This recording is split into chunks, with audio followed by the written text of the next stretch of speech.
Welcome to This Explainer. Today, we're going to act as your seasoned guide to navigating the deeply immersive named characters of the Immortal Realm.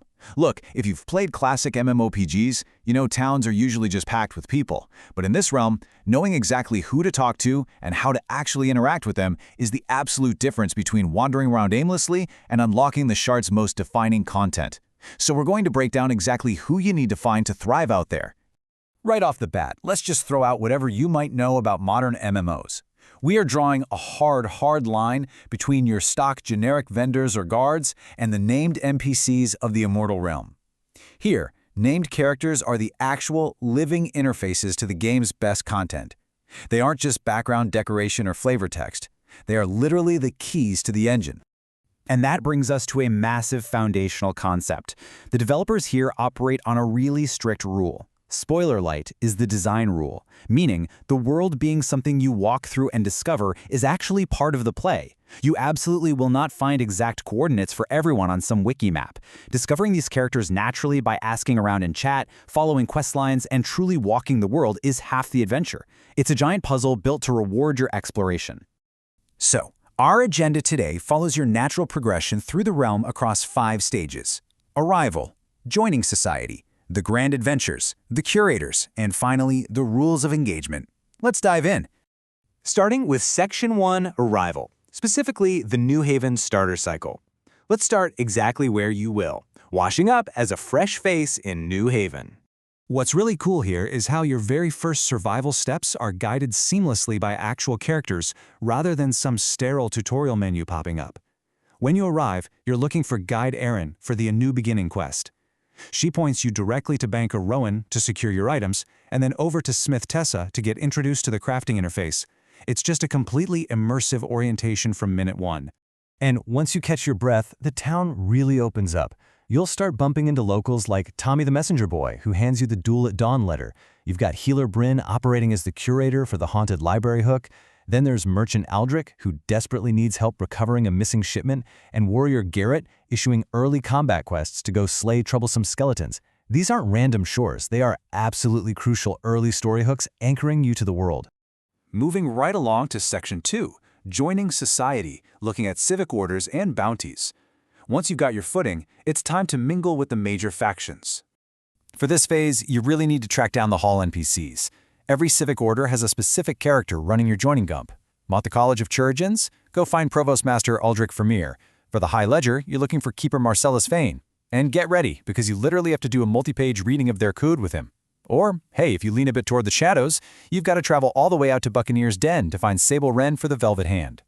Now you might be thinking, what happens when I need official business done and there are no players around? Well, the system actually has mechanical safety nets. Take Velgar Thorn, for example. He's a fallback recorder NPC for the High Ledger. If you need a contract witnessed at the filing desk and no player is in range, Velgar steps up and does it for 1,500 gold. It keeps the whole economy and civic system moving smoothly. But civic duty doesn't just end with pushing paper. If you decide to hunt bounties, you're stepping into this incredibly captivating mini-narrative. It's a really delicate balance of strict enforcement and spiritual care, requiring you to navigate a whole network of specialized contacts. Just look at the web of the bounty system. You've got Warden Garrick over in Serpent's Hold handling the hardcore enforcement and the old case quest. But you'll also need to work with Chaplain Maris for spiritual care and informant quests. And then tying up all those loose ends, that's going to send you across the map to Trinsic locals like Captain Hale to deliver testimony or Elena to drop off sensitive letters. It literally forces you to travel with purpose. Okay, Section 3, the Grand Adventures. Let's move beyond the daily tasks and look at the architects of your grandest storylines. This brilliantly illustrates just how deep the rabbit hole goes with these major narrative arcs. You might think you're just settling a simple craftsman dispute between Aldous and Edric in the rivalry, only to find yourself dealing with the framing antagonist Dorian Vetch. Or maybe you chat with Varn, a dockside fence down in Britain, and suddenly, boom, you're uncovering a massive 3-chapter corruption arc called the Blood Market. These named NPCs are the literal doorways to the Shard's most epic experiences. You can also find Niles near the mining tunnels for the Ashen Pact, or Ilara Brightwater for the Britannia murders. For the larger systems, you definitely want to note the difference between static and dynamic leaders. Expeditions are run by stationary curators, so Archivist Marek is your permanent, always-there source for the sunken archives. Convoys, on the flip side, feature dynamic caravan masters. They spawn conditionally on specific routes, bringing a whole group of ambient escorts that provide chatter as you go. Which brings us to Section 4, the Curators, Collections, and Wanderers. As your pack fills up with oddities, you're gonna need these folks. Seriously, keep these details handy. Trading in your hard-earned collections means finding the exact right curator. You can't just dump this stuff at a generic merchant. You need Silas Rivers for your fish to earn river marks. You need Roswin Greencoat at her sanctuary for beasts, getting you marks of trust. Or Frogsworth at his specific hub for frog coins, and Archivist Thalen for archive marks.